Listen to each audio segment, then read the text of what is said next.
You are now listening to the Artist King podcast.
Welcome everybody to another edition of Artist King. How we doing tonight?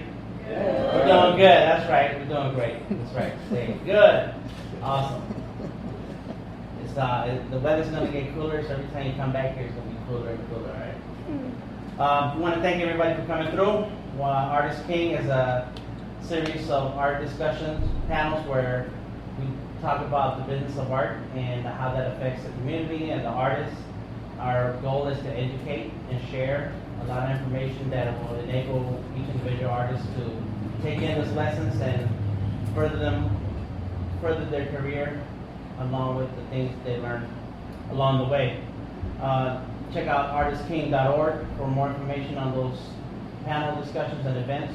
And at the end of the year, we have a big art show November 22nd. There's a flyer, check it out, get your copy and come on through. I want to thank Wonder Root for giving us the space today to have this panel discussion. And we'll ask Jennifer to speak about Wonder Root and introduce us to what this place is all about. So take a few moments, Jennifer, to tell us a little bit about it. Sure. Welcome to Wonder Root. Wonder Root is an arts and service nonprofit organization, and our mission is to unite artists and community to inspire positive social change. The real kind of short version of how we do that, I think of it as in a couple different ways, one of which is we run the Wonder Community Arts Center, which is where you are, which is a community space that's accessible to anybody who wants to come for $10 a month or $60 a year. And in the space we have a recording studio, a dark room, a digital lab, a ceramic studio, a gallery space, and kind of a multi-purpose space that also doubles as a performance venue at night. We run youth programs and arts education classes out of the Art Center. And then we also do a lot outside of the walls of the Art Center. We do public art programming, we do professional development programming for artists, we do a film series, we have a literary magazine. We're really trying to support the arts in Atlanta in a variety of genres. And then the kind of second component to what we do, which is especially relevant to our discussion tonight, is use the arts as a tool, as a vehicle for exploring social justice issues and creating better pathways to improving society. And we usually do that in partnership with non-arts mission-driven organizations. So we'll work with folks who are working within the LGBTQ community or within the homeless and hunger community as two examples, and use art to kind of further the work that they do. So that's what Wondery does. And awesome. thanks for having us here. Thank you. Okay, so today's discussion is about art and activism, and I have different views about it, and I use art, and most artists use art to tell a story or hit on something, and have a message about something. And so those are some of the questions that we're going to ask our panel today, and they're going to discuss some of the projects they worked on and what they're doing and why they do it and so on. If anybody has any questions at the end of the evening, I will open the floor and we can go through those questions and answers and so on. At the moment, I'm going to introduce each one of the panelists. And again, my name is Daniel, DTM, and this is Artist King. On this, I'll start from that end, and her name is Jennifer Lawson. We have C. Flux Singh. We have Kevin Mr. Soul 216 Hart. Yes, he asked me to say the 216. And Mr. Amon Jackson and of Salem Psalms. So we'll start from that end and work our way this way, and we'll give them each a moment, 5 minutes, however long you want to take to introduce yourself. I'm sure we will not be bored. It's a great panel here we have tonight, okay? So yes, Jennifer first. Okay. Well, I'm Jennifer Lobsens. I'm the program manager at Wondery, which means I lead our public programming. I'm originally from Seattle. And I feel like I'm going to keep it short because I've just told you a lot about what Wondery does, but I think the things that are most exciting to me about the work that I do at Wondery and what's most exciting to me in general is using art to bring together people from different backgrounds that have different opinions and having productive conversations. I'm really invested in Wondery's commitment to social change. I'm especially interested in social issues of gender, race, class, sexuality, etc. And I think that the arts can be a really powerful tool for having those kinds of conversations. So that's me. Okay. Awesome. Thank you. I'm Craig Flux Singleton, also known as C. Flux Sing or just Flux. I'm an artist. I've been doing art all my life, probably since I was 4 years old. I'm originally from Laurelton, Queens, New York, and I've been down in Atlanta for 20 years now. And doesn't seem like it because as you get older, all the years you start blending together. It's just experiences that you remember. So I've been freelancing ever since I was in high school. I went to a specialized high school called High School of Art and Design, and where I majored in advertising from my sophomore year to my senior year. And when I moved down here to go to the Art Institute of Atlanta, I started taking graphic design, visual communications, because I was kind of thrown off by advertising. I didn't like the way that they manipulate people.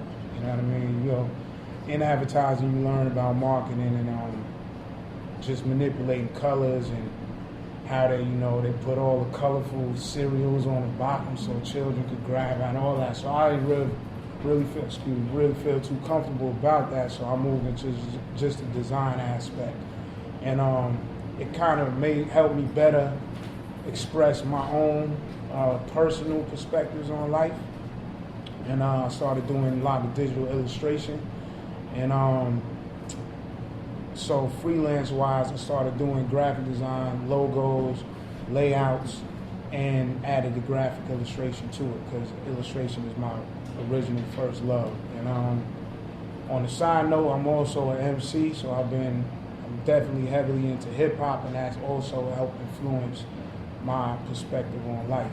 And yeah, so I own some odd jobs I've done. You know, I worked in a toy store, worked in retail, whatever, but I've always been doing freelance work. And right now, I just launched my website, C. Flux Sing, this year, cfluxsing.com, and that's where I'm moving.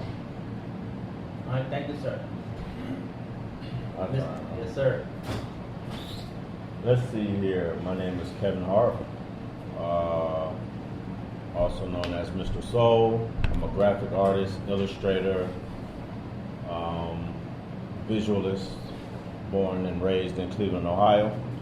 I've been in Atlanta for 20 years in November, and I have been freelancing about 20 years.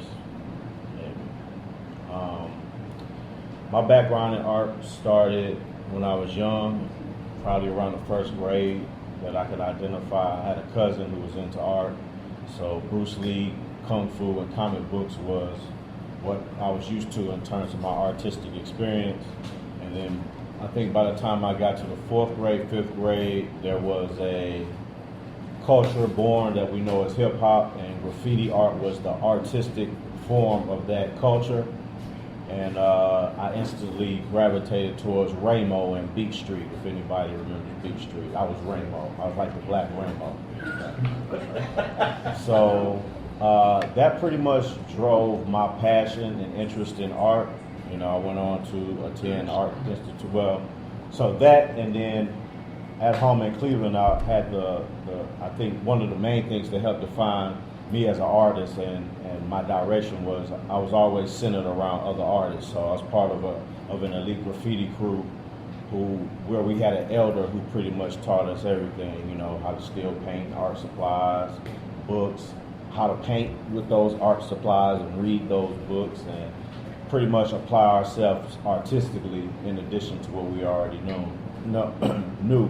So I think that had a lot to do with me developing my interest and skill set in art. I went to the Art Institute for a couple of years and got a associate's degree that I haven't used since I got the associate's degree. And music and determination became the driving force in me doing what I do for the most part. I'm heavily inspired by music. One of my dreams in the mid-90s was that while I was in Cleveland, I wanted to work with what I call the architects of the Dungeon family. The Dungeon family is Outkast, the Goody Mob, Organized Noise, and that movement. So I eventually moved to Atlanta, and I got that opportunity, as well as the opportunity to design for companies like Beats by Dre. I did the Dungeon family logo. I did the Disturbing the Peace logo. I've worked with Serena Williams, the late great Pimp C, for anybody who's familiar with UGK, and a few other people. But my passion is art.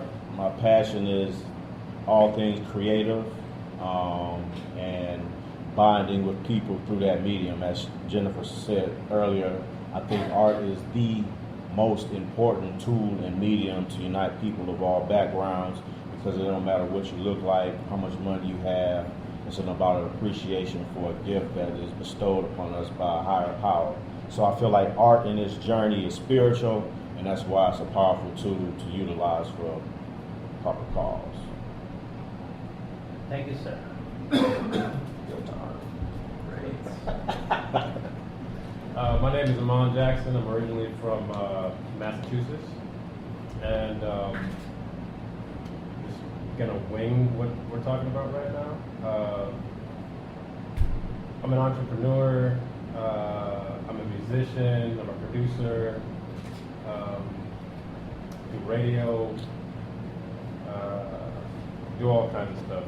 But I mean, the big thing, I guess, is the musical aspect, and you know, also too, these guys, which they didn't really mention, but they're both as well entrepreneurs, and we've all done business, which I think is going to be important for us to discuss tonight. That we've actually spent money with each other, you know. But yeah, I started getting involved in organizing. I'm an organizer. Started getting involved in that kind of thing when I was in high school. I realized I was a little different when I decided to start a musicians guild in high school, and I had no idea what it was. I was looking around, and you know, back then there weren't computers, not the way they are now, you know. So I was looking around, and I was like, man, you know, I know a drummer, I know a singer, I know a keyboard player, and they don't know each other. And then, you know, a band needs a drummer and is looking for a drummer, and they're posting signs outside on telephone poles, and I'm like, why don't we just kind of catalog the information on who these people are, and then distribute that information when people need it. And there wasn't really a monetary thing behind it. It just was what it was. And I kind of came up in a similar way these guys did, just super in love with hip hop. And so I danced for like, I don't know, probably 14 years, you know, all over the place. We were super serious about it, both in hip hop and house. And eventually, you know, it turned into producing music. And producing music led me into learning how to be a business person, which, you know, producing music doesn't necessarily feed a family. So I decided to start dealing with the engineering side of things. And about 10 years ago, I started that journey.